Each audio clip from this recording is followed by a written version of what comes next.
अस्सलामु अलैकुम वरहमतुल्लाहि ताला वबरकातुहू नहमदुहु व नुसल्ली अला रसूलिहिल करीम अम्मा बाद फ़अऊज़ु बिल्लाहि मिनश शैतानिर रजीम बिस्मिल्लाहिर रहमानिर रहीम। उम्मीद है कि आप तमामी हज़रात खैर आफ़ियत के साथ होंगे। आइए नाज़रीन, आज मैं आप तमामी हज़रात को एक वाक़या बताने की कोशिश करूँगा कि 100 आदमियों का कत्ल एक बंदे ने कर दिया। क्या अब उस बंदे को अल्लाह तबारक व तआला मुआफ़ फरमाएगा या फिर उसे मुआफ़ी नहीं मिलेगी? क्या वो जन्नत में जाएगा या फिर उसे जहन्नम में डाल दिया जाएगा? आइए इस वाक़ये में यही बात हम जानने की कोशिश करेंगे। आखिर तक आप तमामी हज़रात हमारे साथ बने रहें, बीच में स्किप ना करें, क्योंकि मेरी कोई भी बात आप सुनने से महरूम न रह जाएं। आइए मैं आपको रिवायत पढ़ करके सुनाने की कोशिश करूं कि रसूल कौनैन सल्लल्लाहु अलैहि वसल्लम का फरमान है, बनी इसराइल में से एक शख्स ने 99 आदमियों का कत्ल किया, यानी कि 99 लोगों का उस आदमी ने कत्ल किया।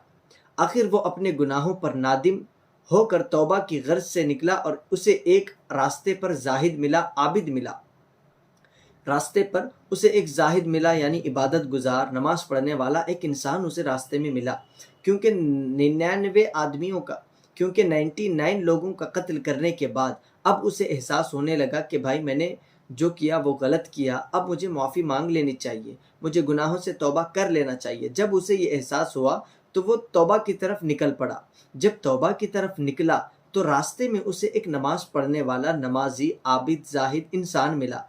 जब उस बंदे से उसकी मुलाकात हुई, उसने अपना सारा वाक़या बयान कर दिया कि भाई मैंने इतने इतने लोगों को यहाँ पर कत्ल कर दिया है, अब मैं चाहता हूँ कि मैं तौबा करूँ, क्या अल्लाह तबारक व तआला मुझे मुआफ़ फरमा देगा, मेरी तौबा कबूल होगी कि नहीं होगी? उसने उस आबिद से पूछा तो उस आबिद ने उसे बताया कि भाई तुम्हारी तौबा कबूल नहीं हो सकती, तुम बहुत बड़े गुनहगार हो। इतना कहना था, उसे गुस्सा आया, उसने उस आबिद को भी मार दिया। 99 कत्ल तो कर चुका था, तौबा के लिए निकला था। जब इस आबिद ने इससे ये कहा कि अल्लाह तुम्हें माफ़ नहीं फरमाएगा, तुम्हारी तौबा कबूल नहीं हो सकती, तो उसने उसे भी कत्ल कर दिया। तो मुकम्मल अब 100 लोगों का, 100 आदमियों को इस बंदे ने कत्ल कर दिया था। अब आइए जानते हैं आगे क्या होता है। फिर उस बंदे ने उसे कत्ल किया। कत्ल करने के बाद किसी ऐसे शख्स की तलाश में निकला। रास्ते में फिर उसे एक शख्स मिला और उसने बताया कि फ़लाँ गांव चले जाओ, वहाँ पर एक बुज़ुर्ग आलिम है जो तुम्हें तौबा का तरीक़ा बता देंगे। अब वो शख्स उस गांव की तरफ रवाना हो गया। जब आधी मसाफत तय कर ली थी तो उसकी मौत हो गई। अल्लाह अकबर! यानी जब वो बंदा आधा रास्ता तय कर चुका था, रास्ते में ही वो फौत हो गया, यानी रास्ते में ही उसकी मौत हो गई। फिर उसने अपना सीना उस गांव की तरफ झुका दिया, यानी जब जैसे ही वो मरा तो उसका सीना उस गांव की तरफ था। इस गांव में वो तौबा करने के लिए जा रहा था। उस वक्त रहमत और मौत के फरिश्ते आकर जमा हो गए। अजाब के फरिश्ते कहने लगे कि हम इसे जहन्नम में ले जाएंगे, और रहमत के फरिश्ते कहने लगे कि हम इसे जन्नत में लेकर जाएंगे। क्योंकि रहमत के फरिश्ते इसलिए पहुँचे कि अब वो तौबा करने वाला था, तो इसीलिए हम पहुँचे हैं। और अजाब के फरिश्ते कहने वाले हैं कि ये गुनहगार था, इसने 100 लोगों का कत्ल किया है, हम इसे जहन्नम में लेकर जाएंगे। फिर उसके बाद रहमत के फरिश्तों ने उसे ताइब बताया, क्योंकि वह तौबा के लिए गांव की तरफ जा रहा था। चुनांचे उसकी बस्ती और जिस बस्ती को जा रहा था, दोनों का फासला नापने का हुक्म हुआ, और साथ ही अल्लाह तबारक व तआला ने उस आलिम की बस्ती को करीब होने का हुक्म दिया।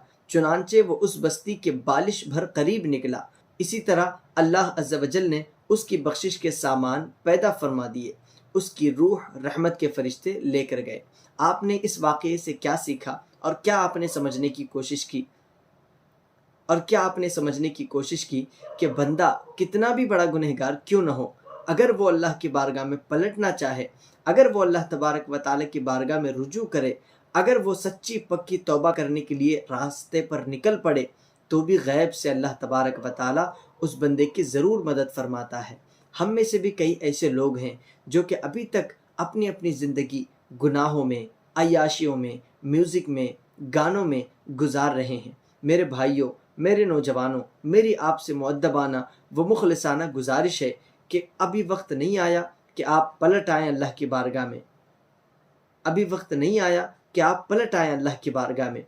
अल्लाह तबारक व तआला कुरान पाक के अंदर आखिर पारा, जिसको अम्म पारा कहते हैं, उस पारे में एक आयत है, इन्ना बत्श रब्बिका लशदीद, अल्लाह की पकड़ बहुत सख्त है। जब तुम गुनाह कर रहे हो تو مہلت ملتی ہے کہ گناہ کرتے جاؤ، لیکن اللہ نے یہ آیت بھی نازل فرمائی کہ اللہ کی پکڑ بہت سخت ہے۔ آپ اس پر بھی تو غور کریں کہ اللہ تبارک و تعالیٰ گناہ کرنے والوں کو چھوٹ دیتا ہے، لیکن جب پکڑتا ہے تو ایسے پکڑتا ہے کہ آپ کو پوری دنیا مل کر کے بھی بچانا چاہے تو نہیں بچا سکتی۔